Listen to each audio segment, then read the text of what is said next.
Welcome to Wealth Wisdom. If you have ambitions to achieve financial success, please leave yes in the comment, and we are here to help you obtain insight and build wealth. The book we are going to share today is Deep Work by Cal Newport. What's in it for me? Realize your full potential through focused, deep work. Be honest, over the course of these chapters, how many notifications, emails, and texts do you think you'll get? Chances are there might be quite a few. The question is, how will that impact your understanding of these chapters? Most likely you'll be less focused and probably miss some of the details. In an age where technology is evolving at a pace we could have once only dreamed of, we must acquire the skills and ability to focus on one task at a time in our daily work without interruption. We must learn to practice deep work. What does that mean and how can it be achieved? For starters, you'd better turn off your notifications and then you'll find out. In this sharing, you'll discover how multitasking makes you less productive, the difference between deep work and being in the zone, and how taking a shower can be a good time for focusing on a specific issue. Before we continue, if you are interested in this topic, please consider subscribing and give us a thumb up. Let's continue. Multitasking and distraction are the enemies of productivity. A lot of people think that doing tons of things at once is the most productive use of their time, but this logic is dead wrong. That's because multitasking does not equal productivity.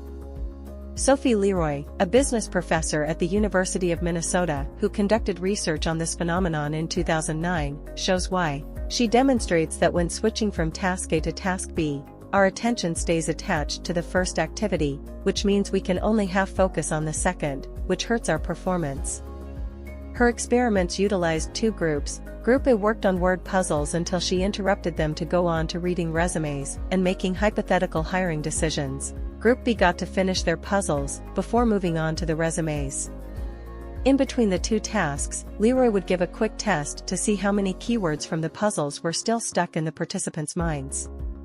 The result? Group A was much more focused on the puzzle and therefore less focused on the important task of hiring the right person. The long and short of it?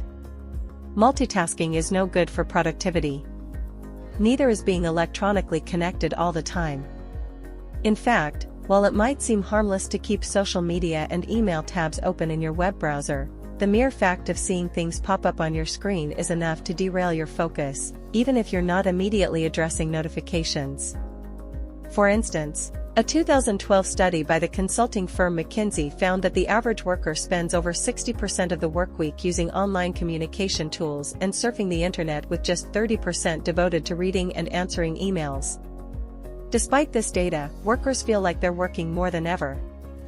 That's because completing small tasks and moving information around makes us feel busy and accomplished, but it's actually just preventing us from truly focusing.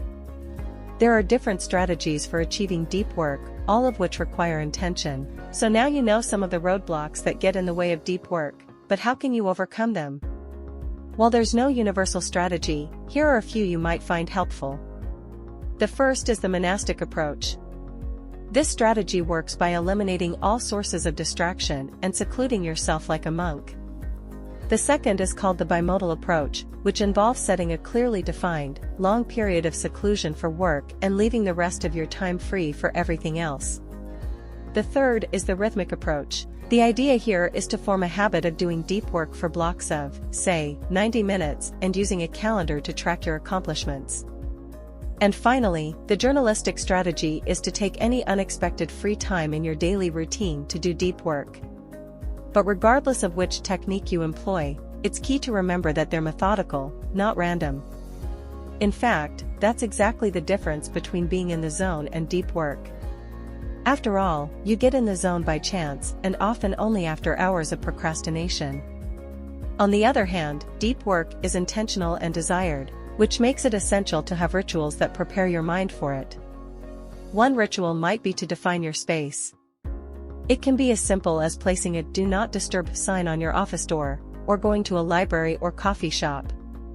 The latter is especially helpful if you work in an open office. Just take J.K. Rowling, who, while finishing her last Harry Potter book, stayed at a 5-star hotel just to escape her hectic home environment and cope with the pressure so she could get into deep work. Another ritual is to define boundaries, for example, by disconnecting the internet or turning off your phone. And finally, make your deep work sustainable. Because, whether it's light exercise, food, or a caffeine pick-me-up, it's essential to give your body what it needs if you want to focus. If you don't, you'll never have the mental energy you need to stay in deep work. Focus your brain and be selective about your use of technology. In the modern world, our brains have grown accustomed to craving distraction. After all, everywhere we look, people are glued to their screens, playing games, messaging, or refreshing their Facebook pages on repeat. The problem is that our brains are wired to be easily distracted. That's because, evolutionarily speaking, these distractions could pose risks or opportunities. As a result, it's hard for us to deeply focus on one task. But don't worry, productive meditation can rewire your brain and help you focus. Here's how it works. Use moments that would otherwise be unproductive, like walking your dog, taking a shower, or commuting to work, to consider a problem you need to take care of without letting your mind change subjects. To get started, ask yourself questions that identify different issues in solving a given problem. Then, once you've landed a specific target, ask yourself action questions like, what do I need to accomplish my goal? Think of it as a hardcore workout routine for your brain that will help build your focus. It's also key to be mindful of your intentions when using social media and the internet. For instance, if you use Facebook to keep in touch with friends, then use it to communicate with them, but also make an effort, when possible, to spend more time with them in person. And, if you can't manage to do that, try going cold turkey. Quit social media for 30 days and afterward, ask yourself, would the past month have been that much better with social media in my life? Did anyone care that I stopped using it? If you answer no to both, give it up for good. But if you answer yes, then it's probably for the best to return to it. Scheduling both work and free time is essential to restoring energy. When you get home from work or running errands all day, often all you want to do is, well, nothing. And for lots of us, that means having no fixed time slots where we have to complete tasks.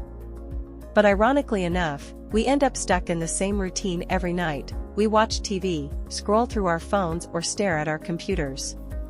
Then, when it's finally time to go to bed, we feel more tired than when we got home, leaving us depleted of energy for the next day. How can you avoid that situation?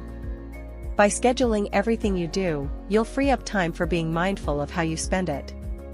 At the start of every workday, create a schedule that's divided into blocks of at least 30 minutes. In this schedule, you should set both work and personal tasks like time to relax, eat, or catch up on email. It's inevitable that your schedule will change during the day, but if this happens, just rearrange your blocks. The idea isn't to strictly abide by your itinerary, but to cultivate awareness about how you spend your time. That means it's also key to plan your evenings and weekends ahead so you can take actions towards specific goals. So, try to leave your work at the office, for instance, by imposing limitations and not checking your email after a certain time. By doing so, you'll give your mind the space it needs to shut down. Finally, planning your evenings and weekends around activities other than those involving the internet can help you revitalize your mind and body. Maybe it's reading, exercise, or just some quality time with loved ones. That's the end of today's sharing. If you like our content, please give us a thumb up and share it with your friends. See you next time.